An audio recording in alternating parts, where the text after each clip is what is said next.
Good morning to all of you and welcome to all of you in OCIS PCS channel. कैसे हैं आप लोग? Hope से सभी अच्छे होंगे, पढ़ाई भी काफ़ी बेहतर चल रही होगी। तो आज के इस करंट अफेयर्स के सेशन में हम देख लेते हैं कौन कौन से इंपॉर्टेंट इश्यूज़ है, मुद्दे हम लोग के पास। उसके बाद हम लोग 100 फैक्ट्स पे आएंगे एंड एट द एंड हम लोग MCQs पे आएंगे। चलिए स्टार्ट करते हो, आते हैं। फर्स्ट मुद्दा क्या है? फर्स्ट मुद्दा है छत्तीसगढ़ के धमतरी में कमार जनजाति को जो है आवास अधिकार दिया गया है। और किसके द्वारा दिया गया है? छत्तीसगढ़ के CM कौन है? भूपेश बघेल। भूपेश बघेल, इनके द्वारा यह जो कमार जनजाति है इनको क्या दिया गया है? निवास अधिकार प्रमाण पत्र। निवास अधिकार प्रमाण पत्र। और ऐसा जो यह जनजाति जो है प्रथम ऐसा जनजाति है छत्तीसगढ़ का जिसने क्या प्राप्त किया है? निवास अधिकार प्रमाण पत्र। यह राज्य का प्रथम जनजाति है। इसके अलावा थोड़ा यहाँ पे ध्यान दीजिएगा, 2011 में जनगणना हुई थी और कमार जनजातियों की संख्या यहाँ पर कितनी है? करीब 26,630 है 2011 की जनगणना के अनुसार। तो ये तो कमार जनजाति जो है प्रथम जनजाति हो गया अधिकार प्राप्त करने वाला। लेकिन छत्तीसगढ़ जो है MP के बाद, MP ऐसा प्रथम राज्य है, प्रथम, और MP के बाद छत्तीसगढ़ ऐसा प्रथम राज्य है जो इस प्रकार का ये क्या क्या अधिकार को जो है इसने जारी किया है, या MP के बाद छत्तीसगढ़ दूसरा ऐसा राज्य बन गया है। नेक्स्ट आते हैं, छत्तीसगढ़ में केंद्र सरकार के द्वारा घोषित 5 PVTG हैं। 5 PVTG हैं जिनमें PVTG यानी पार्टिकुलरली वल्नरेबल ट्राइब ग्रुप्स होते हैं, जिनमें अबुझ माड़िया, बैगा, कमार, बिरहोर और पहाड़ी कोरवा। और ये जो है ये केंद्र के द्वारा घोषित है, PVTG में शामिल है। लेकिन जबकि राज्य सरकार ने 2 आदिवासी समूह कौन कौन है? पंडो और भुंजिया, इनको PVTG का दर्जा दिया है। PVTG का, PVTG, PVTG का मतलब क्या होता है? पार्टिकुलरली वल्नरेबल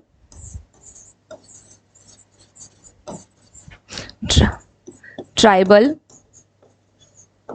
ग्रुप, यानी विशेष रूप से कमजोर जनजातीय समूह। विशेष रूप से कमजोर जनजातीय समूह। जनजातीय समूह, विशेष रूप से कमजोर जनजातीय समूह। अब यहाँ पर ये हो गए जो किसके द्वारा? यहाँ PVTG, जिनमें इन 5 को केंद्र सरकार ने क्या किया है? केवल 5 को PVTG का दर्जा दिया है, और राज्य सरकार ने पंडो और भुंजिया को। अब ये जो अधिकार प्रमाण पत्र है ये सौंपा कब गया था? इसका अनाउंसमेंट कब किया गया है? कब ये अधिकार दिया गया है? तो एक्चुअली 9 अगस्त को, आप यहाँ देख रहे हैं 9 अगस्त है ना, 9 अगस्त 2023। इस दिन क्या है? विश्व आदिवासी दिवस जो है वो सेलिब्रेट किया जाता है। विश्व आदिवासी दिवस 9 अगस्त, इस पॉइंट्स को भी ध्यान रखिएगा। विश्व आदिवासी दिवस 9 अगस्त 2023 सेलिब्रेट किया गया है। और उसी दिन क्या किया गया है? इस कमार जनजाति को निवास अधिकार प्रमाण पत्र किसके द्वारा? तो छत्तीसगढ़ के CM भूपेश बघेल जी के द्वारा सौंपा गया है। Now come to the next issues. Rajasthan सरकार ने जयपुर में क्या किया है? इंदिरा गांधी स्मार्टफोन योजना। आप यहाँ पे देख रहे हैं इमेज में, इंदिरा गांधी स्मार्टफोन योजना किसके द्वारा? तो जयपुर के CM कौन है? जयपुर के CM अशोक गहलोत जी के द्वारा। जयपुर के CM कौन है? अशोक गहलोत, इनके द्वारा। अशोक गहलोत जी के द्वारा क्या किया गया है? राज्य में जयपुर में क्या किया गया है? इंदिरा गांधी स्मार्टफोन योजना शुरू की गई है। अब इस योजना में इस राज्य के यानी जयपुर राज्य की करीब 1.3 करोड़ महिलाओं को लिया गया है। कितनी महिलाएं हैं इसमें? 1.3 करोड़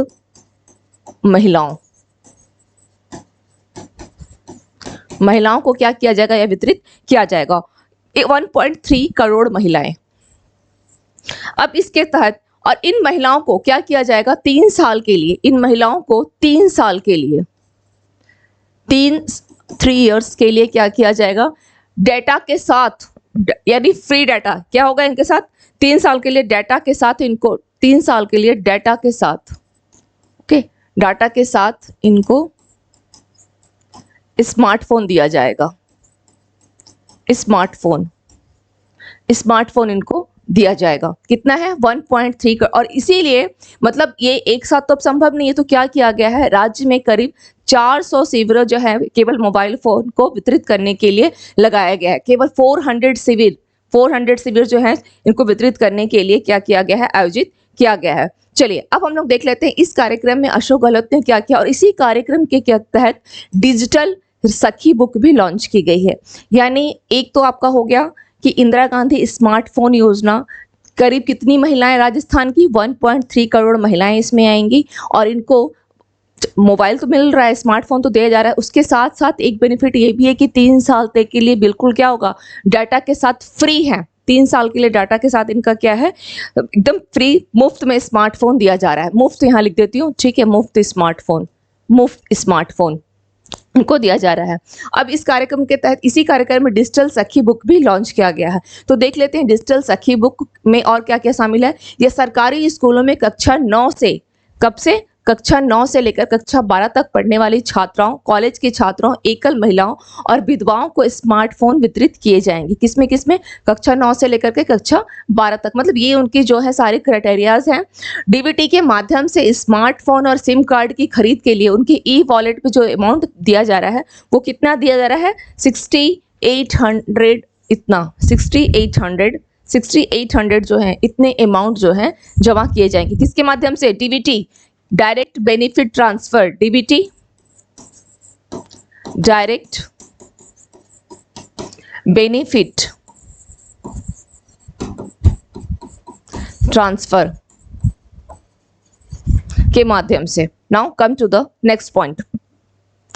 और फर्स्ट स्टेज में जो महात्मा गांधी नरेगा के तहत 100 दिन और इंदिरा गांधी शहरी रोजगार गारंटी योजना के 50 दिन काम करने वाले परिवार की जो महिला मुखिया होगी उनको फोन मिलेगा। और शिविरों में लाभार्थी जो महिलाएं हैं अपनी पसंद का स्मार्टफोन भी ये चुन सकेंगी। और मैंने कहा है कि शिविर कितने शिविर करीब लगाए जा रहे हैं, तो राजस्थान में करीब 400 शिविर, पूरे राजस्थान में अगर आप देखते हैं तो शिविरों की संख्या कितनी है, 400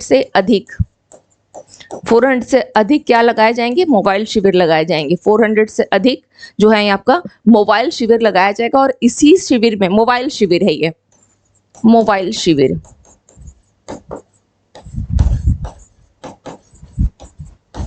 शिविर लगाए जाएंगे जिसमें महिलाएं जो अपने पसंद का स्मार्टफोन चुन सकेंगी। Now come to the next issues. भारतीय रिजर्व बैंक ने लगातार तीसरी बार रेपो रेट को अपरिवर्तित रखने का फैसला लिया है। यह फैसला किसका है, भारतीय रिजर्व बैंक का। तो आरबीआई के गवर्नर कौन है, Shaktikanta Das.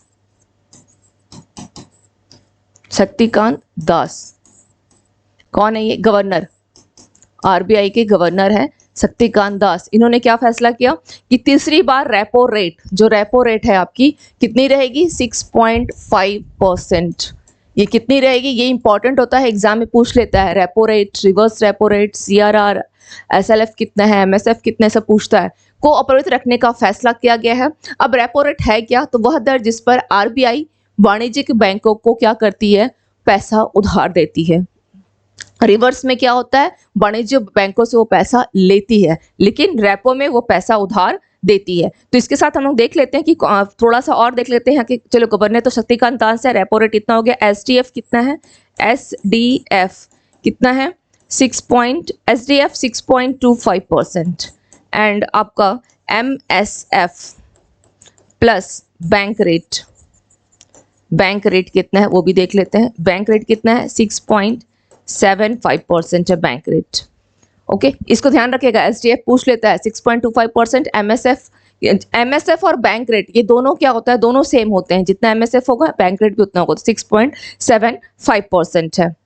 Now come to the next point पे आते हैं। सुप्रीम कोर्ट ने सुस्वागतम ऑनलाइन पोर्टल को लॉन्च किया है। सुप्रीम कोर्ट के द्वारा क्या किया है, सुस्वागतम वर्ड से नहीं लग रहा है कि कुछ वेलकम करने के लिए होगा। सुस्वागतम क्या होता है, जब कोई हमारे घर आता है, अतिथि का बोलते हैं ना कि सुस्वागतम, वेलकम को अगर हिंदी देखा जाए तो स्वागतम ही होता है। तो सुस्वागतम वेलकम करने के लिए इस पोर्टल से तो ये समझ में आ रहा है। अब यहाँ पे आप देख लेते हैं कि आखिर सुप्रीम कोर्ट का ये है क्या। तो इसे क्या किया गया है, जो अदालत परिसर में, सपोज सुप्रीम कोर्ट के अदालत परिसर में, इस परिसर में किसके लिए, परिसर में आगंतुकों के लिए,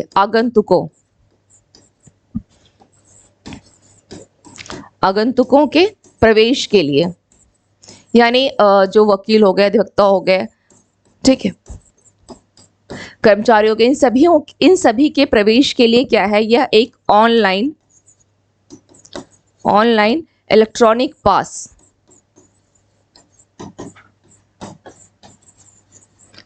पास बनाने के लिए इस पोर्टल को लॉन्च किया गया। ऑनलाइन इलेक्ट्रॉनिक पास कौन सा पोर्टल लॉन्च किया गया है? सुस्वागतम पोर्टल। किसके द्वारा? सुप्रीम कोर्ट के द्वारा ऑनलाइन पोर्टल को लॉन्च किया गया है। एक्चुअली क्या है, इससे ये पता चल रहा है कि जो भारत के मुख्य न्यायाधीश वो भी किसको बढ़ावा दे रहे हैं? ई गवर्नेंस को बढ़ावा देने के लिए उन्होंने भी क्या किया है, एक ऑनलाइन जो पोर्टल लॉन्च किया है, वो उसका नाम किसके द्वारा? तो ऑनलाइन इलेक्ट्रॉनिक पास है ये। किसके लिए? ई गवर्नेंस को बढ़ावा देने के लिए है। ओके, किसके द्वारा किया जा रहा है? सुप्रीम कोर्ट के मुख्य न्यायाधीश के द्वारा। Now come to the next. केंद्रीय मंत्री अर्जुन राम मेघवाल ने क्या किया? काफी चर्चित है, ये मेंस के लिए भी आपका इंपॉर्टेंट है, इसके ऊपर एक क्लास लूंगी मैं, ये मेंस के पॉइंट ऑफ व्यू से इंपॉर्टेंट है। केंद्रीय मंत्री अर्जुन राम मेघवाल ने क्या किया है? सीईसी यानी चीफ इलेक्शन कमिश्नर, सीईसी यानी चीफ इलेक्शन कमिश्नर, सीईसी और अन्य ईसी यानी इलेक्शन कमिश्नर सेवा की नियुक्ति, शर्तें और कार्यकाल कि क्या होना चाहिए, उनकी सेवा की नियुक्ति कैसे हो, शर्तें क्या रहेंगी, कार्यकाल क्या रहेगा, उसके लिए विधेयक जो है कहां पर पेश किया गया था? यह विधेयक आपका राज्यसभा में पेश किया गया था। राज्यसभा में यह विधेयक पेश किया गया है, यह विधेयक राज्यसभा में। अब देख लेते हैं इस विधेयक में क्या किया गया है, जो प्रस्तावित किया गया है, प्रपोजल क्या रखा गया है। मुख्य चुनाव आयुक्त और अन्य चुनाव आयुक्तों की नियुक्ति एक चयन समिति की सिफारिश पर राष्ट्रपति द्वारा की जाएगी। एक चयन समिति होगी, इसकी सिफारिश पर किसके द्वारा? राष्ट्रपति के द्वारा की जाएगी। बहुत ध्यान से इसको देखिएगा, मेंस के लिए भी बहुत इंपॉर्टेंट है ये। समिति में कौन कौन होंगे? उस चयन समिति में एक तो प्रधानमंत्री होंगे, विपक्ष के नेता या लोकसभा में सबसे बड़ी पार्टी के नेता होंगे, और प्रधानमंत्री के द्वारा नामित एक केंद्रीय कैबिनेट मंत्री भी शामिल होंगे। वर्तमान में जो चुनाव आयुक्त और अन्य आयुक्तों की नियुक्ति कैसे की जाती है? सरकार की सिफारिशों पर राष्ट्रपति के द्वारा की जाती है, सरकार की सिफारिशों पर। अभी क्या किया जाएगा? अब इसमें अब जो बिल आई है उसमें बोला गया है चयन समिति होगी। ओके, नाउ चयन समिति द्वारा इस विचार हेतु 5 व्यक्तियों का एक पैनल भी तैयार किया जाएगा। मुख्य चुनाव आयुक्त और अन्य चुनाव आयुक्त की जो नियुक्ति है आर्टिकल किस में है?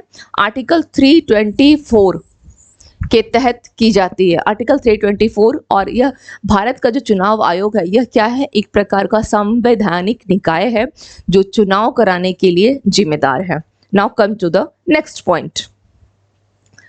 पारादीप बंदरगाह प्राधिकरण 50 मिलियन मीट्रिक टन कार्गो को हैंडल करने वाला सबसे तेज प्रमुख बंदरगाह बन गया है। तो सबसे तेज प्रमुख अगर बंदरगाह बोला जाए जिसका कितना है 50 मिलियन मीट्रिक टन, इसका मतलब ये इसकी क्षमता है जो इसने कार्गो को हैंडल करने वाला, पारादीप बंदरगाह। और ये कहाँ है पारादीप बंदरगाह? यह आपका उड़ीसा में है, पारादीप बंदरगाह, उड़ीसा।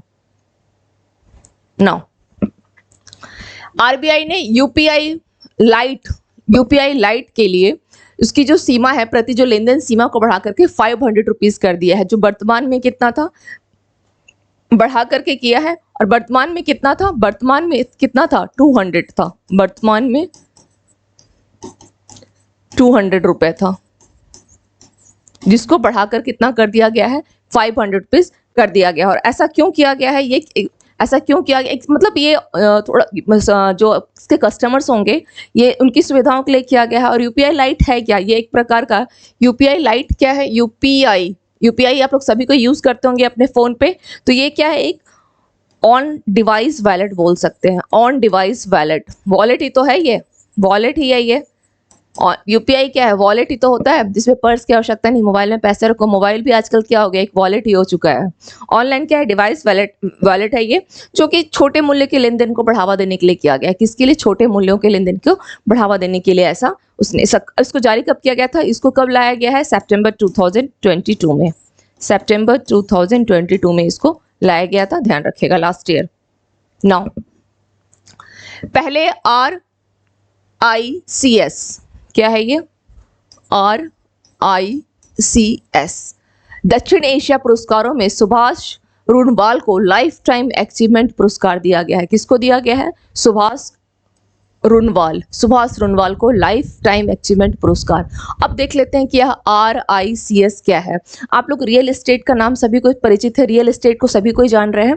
तो real institution of chartered surveillance यानी RICS निर्मित पर्यावरण, निर्माण, भूमि, संपत्ति और रियल एस्टेट में काम करने वालों के लिए एक वैश्विक पेशेवर निकाय है।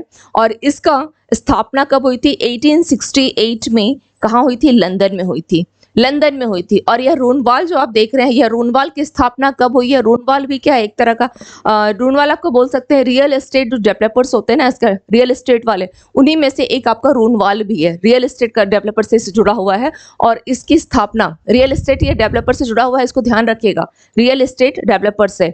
और इसकी स्थापना कब हुई है? इसकी स्थापना हुई है 1978 में। 1978 में। इसको मैं लिख देती हूँ, ये भी रियल एस्टेट आप लोग सब जानते हैं ना, रियल एस्टेट से ये भी जुड़ा हुआ है, real estate developers. Now come to the next. India startup festival 2023 Bengaluru में शुरू किया गया है। Innovation at the bottom of the pyramid इसकी थीम रखी गई है, innovation at the bottom of the pyramid. Now come to the next. अब आते हैं हम लोग कुछ पॉइंट्स रिवीजन पे देख लेते हैं। कर्नाटक में हाथियों की संख्या 6395 हो गई है, हाथियों की संख्या, जो कि देखा जाए तो सबसे अधिक हाथियों की संख्या कहाँ है? तो कर्नाटक में है। और ये तो हाथियों की, अगर बाघों की संख्या की बात की जाए, क्योंकि बाघों की संख्या में भी कर्नाटक की पोजीशन क्या है? हाथियों में तो ये नंबर 1 पर है, बाघों की संख्या में, बाघों में ये नंबर 2 पर है। कितनी है बाघों की संख्या? 563 है, 563 है बाघों की संख्या यहाँ पर। जम्मू कश्मीर के राजौरी चिकरी वुड क्राफ्ट मुश्क बुज्जी चावल को GI टैग दिया गया है। किसको किसको? जम्मू कश्मीर के राजौरी जिले के किसको? चिकरी वुड क्राफ्ट को। और ये जो मुश्क बुज्जी है ये कहाँ का है? अनंतनाग जिले का है, अनंतनाग जिले का है ये चावल, जिसको GI टैग दिया गया है। निराक्षी क्या है? एक स्वायत्त अंडर वाटर वाहन है, यानी autonomous under water vehicle AUV को भारत के द्वारा इस क्या कर रहा है? जो जितनी भी बारूदी जो सुरंगें होती हैं उनका पता लगाने के लिए इसको लॉन्च किया गया है। नाम दिया गया है नीराक्षी। नीर का मतलब क्या हो गया? नीर का मतलब पानी, और निरीक्षण आक्षी यानी उसका वो पता लगाने के लिए, रक्षक के संदर्भ में आप इसे कर सकते हैं थोड़ा ध्यान रखने के लिए। तो नीर से पानी, ध्यान रखेगा, निराक्षी। विश्व शेर दिवस कब मनाया जाता है? 10 अगस्त को। नेक्स्ट है INS विशाखापत्तनम और INS त्रिकंत को दुबई के पोर्ट रशीद जो है ये पहुंचे हैं। किसके साथ इनका नौसेना अभ्यास चलेगा? तो यह दुबई में, दुबई यानी आपके UAE के नौसेना के साथ इनका क्या चलेगा? इनका जो है जो आप इसका बोल सकते हैं नौसैन्य अभ्यास चलेगा। किसके साथ? INS विशाखापत्तनम। और ये किस सीरीज का है? विशाखापत्तनम सीरीज का है। और यह जो है INS त्रिकंत और INS विशाखापत्तनम दुबई के पोर्ट रशीद पहुंचे हैं। ये पूछ सकता है कि क्वेश्चन में कि किस पोर्ट पर है, तो पोर्ट रशीद का नाम को ध्यान रखिएगा। भारतीय वायुसेना IAF इंडियन एयरफोर्स ने क्या किया है? इसको इजराइल से कौन सा spike non line of sight anti tank guided missile जो है इसको मिली है। किसको? भारतीय वायुसेना को। जो कि इसकी एक सबसे स्पेशलाइजेशन अगर देखा जाए तो 30 किलोमीटर की दूरी पर ही, कितनी किलोमीटर की दूरी पर?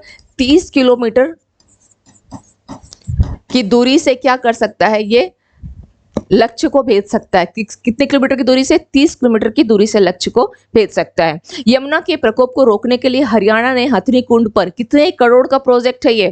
कितने करोड़ का? तो 134 करोड़ रुपए का यह जो प्रोजेक्ट है, जिस पर इस प्रोजेक्ट के तहत क्या किया जा रहा है? बांध बनाने की योजना है। कहां पर? यमुना। अभी आप लोगों ने पता चला ही होगा दिल्ली में जो बाढ़ आई थी तो किसके कारण था? वो यही हरियाणा के हथनी कुंड ने क्या किया था? पानी वहां से छोड़ दिया था, इसके कारण यहाँ पर बाढ़ की समस्या उत्पन्न हो गई थी। नेक्स्ट है नागासाकी दिवस कब मनाया जाता है? 9 अगस्त को। 8 अमेजन देश एकीकृत पर्यावरण नीतियों पर सहमत हुए हैं। 8 अमेजन देश, तो कौन कौन से वो देश है? 8 अमेजन देश हैं। Suriname, Guatemala, Ecuador, Colombia, Peru, Bolivia, Brazil. Clear? ये 8 आपके देश हो गए जो आपकी किसमें है? एकीकृत पर्यावरण नीतियों पर सहमत हुए हैं। विश्व एथलेटिक्स चैंपियनशिप 2023 में भारतीय दल का नेतृत्व कौन कर रहे हैं? नीरज चोपड़ा के द्वारा किया जाएगा। भारतीय दल का नेतृत्व कौन कर रहे हैं? नीरज चोपड़ा। नीरज चोपड़ा, ये ध्यान रखिएगा। इसके अलावा थोड़ा यहाँ पे इस जो सबसे कम उम्र की, इसमें एक्चुअली 15 भारतीय खिलाड़ी पार्टिसिपेट कर रहे हैं। सबसे कम उम्र की जो भारतीय खिलाड़ी वो है शैली सिंह, ये नाम ध्यान रखिएगा, सबसे कम उम्र की भारतीय खिलाड़ी है। नेक्स्ट है, किस भारतीय मूल के व्यक्ति को टेस्ला कंपनी के नए सीईओ पे नियुक्त किया गया है? वैभव तनेजा को। कौन कंबोडिया देश के नए प्रधानमंत्री बने हैं? हुन मानेट। नेक्स्ट पॉइंट, किस दिन को अगस्त क्रांति दिवस मनाया जाता है? तो 8 अगस्त को। किसको अफ्रीका में हेल्थ केयर विस्तार के लिए ग्लोबल लीडर अवार्ड 2023 से सम्मानित किया गया है? तो ये है जयेश सैनी। केंद्रीय गृह मंत्री अमित शाह ने CRCS कार्यालय के लिए क्या लॉन्च किया है? डिजिटल पोर्टल को लॉन्च किया है। नेक्स्ट है आपका, कौन सा राज्य 6134 करोड़ रुपए की लागत से हथनी कुंड पर बांध बनाने की योजना बना रहा है? तो यह है आपका हरियाणा। हिमाचल प्रदेश राज्य ने हस्तशिल्प और हथकरघा निगम का नाम बदलकर क्या कर दिया है? तो हिमक्राफ्ट कर दिया, हिमक्राफ्ट। वर्ल्ड प्रोफेशनल रेसलिंग हब ने किसको अपना ब्रांड एम्बेसडर नियुक्त किया है? संग्राम सिंह को। संग्राम सिंह। किस राज्य सरकार ने निवेश के लिए मैक्सिकन राज्य के साथ समझौते पर हस्ताक्षर किए हैं? तो यूपी ने किया है, उत्तर प्रदेश ने किया है। चलिए अब आते हैं आज के MCQs के ऊपर।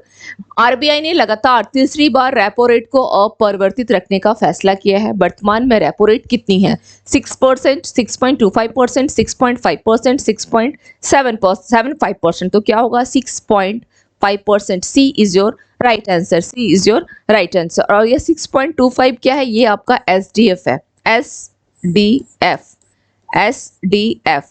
बाकी 6.7 क्या है?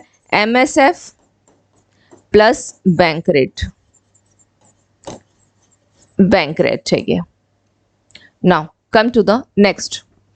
छत्तीसगढ़ के धमतरी जिले में विशेष रूप से कमजोर जनजातीय समूह यानी PVTG का नाम बताइए जिसे आवास अधिकार प्राप्त हुआ है। तो कौन सी है वो?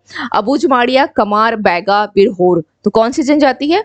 कमार जनजाति को दिया गया है। ऐसा यह पहला ऐसा जनजाति जिसको यह अधिकार प्राप्त हुआ है, छत्तीसगढ़ का प्रथम जाति है। किस राज्य सरकार ने इंदिरा गांधी स्मार्टफोन योजना की शुरुआत की है? उड़ीसा सरकार, छत्तीसगढ़, राजस्थान, MP। तो राइट आंसर क्या हो जाएगा? राजस्थान सरकार ने इसको आरंभ किया है। करीब अपने राज्य की 1.3 करोड़ महिलाओं को क्या कर रहे हैं? मोबाइल फोन वितरित करेंगे, जो भी 3 साल के लिए मुफ्त डाटा इनको मिलेगा। 3 साल के लिए बिल्कुल मुफ्त डाटा मिलेगा और ये अपने पसंद से शिविरों में जाकर के अपने पसंद से मोबाइल को भी ये चूज कर सकती हैं। इसके लिए ही करीब 400 से अधिक जो है मोबाइल शिविर भी राजस्थान में लगाए गए हैं। चलिए, तो ये हो गया आपका राजस्थान सरकार के द्वारा। और वहां के कौन? अशोक गहलोत वहां के CM है। Come to the next question. पिछले 2 वर्षों में पहली बार जुलाई में उपभोक्ता कीमतों में गिरावट के बाद किस देश की अर्थव्यवस्था अपस्फीति में चली गई है? अपस्फीति में फ्रांस, यूनाइटेड किंगडम, जर्मनी, चीन। तो यह आपका जर्मनी है। नेक्स्ट है, RBI ने UPI लाइट के लिए प्रति लेनदेन सीमा 200 रुपए से बढ़ाकर कितनी कर दी है? 500, 800, 1000, 2000। तो राइट आंसर क्या हो जाएगा? 500 रुपीज इसने कर दिया है। Now come to the next.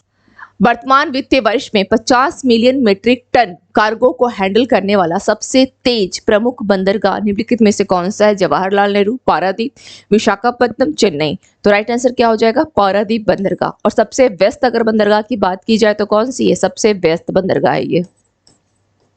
सबसे व्यस्त तो नावाशेको, जो कि नावाशेकोवा आएगा, नावाशेवा जवाहरलाल पोर्ट। चलिए ठीक है, नेक्स्ट क्वेश्चन पे चलते हैं। नेक्स्ट क्वेश्चन देख लेते हैं। मुख्य चुनाव आयुक्त और अन्य चुनाव आयुक्त की जो विधेयक पेश किया गया है, इसमें बताना है कि कौन सा स्टेटमेंट आपका सही है। इस विधेयक में प्रस्तावित किया गया कि राष्ट्रपति एक चयन समिति की सिफारिश पर मुख्य चुनाव आयुक्त और अन्य चुनाव आयुक्तों की क्या करेंगे? नियुक्ति करेंगे। बिल्कुल सही है। समिति में प्रधानमंत्री होंगे, विपक्ष के नेता या लोकसभा में सबसे बड़ी पार्टी के नेता और भारत के मुख्य न्यायाधीश इसमें शामिल होंगे। तो ये आपका स्टेटमेंट जो है यह रॉन्ग है। भारत के मुख्य न्यायाधीश इसमें शामिल नहीं है। ओके, ये भारत के मुख्य न्यायाधीश इसमें शामिल नहीं है। तो इस पर तो आपका स्टेटमेंट कौन सा सही हो जाएगा? केवल फर्स्ट स्टेटमेंट सही है, केवल एक। Now come to the next. निम्नलिखित में से किसने सुस्वागतम ऑनलाइन पोर्टल को लॉन्च किया है? सुप्रीम कोर्ट, केंद्रीय जांच ब्यूरो, निर्वाचन आयोग, केंद्रीय सतर्कता आयोग। राइट आंसर क्या होगा? सुप्रीम कोर्ट ने किया है। Now come to the next. India startup festival 2023 किस शहर में शुरू हुआ है? किस शहर में? जयपुर, हैदराबाद, मुंबई, बेंगलुरु। तो यह आपका बेंगलुरु में शुरू किया गया है। तो आज के सेशन में हम लोगों ने देख लिया है करंट अफेयर्स के कुछ इश्यूज जो इंपॉर्टेंट थे।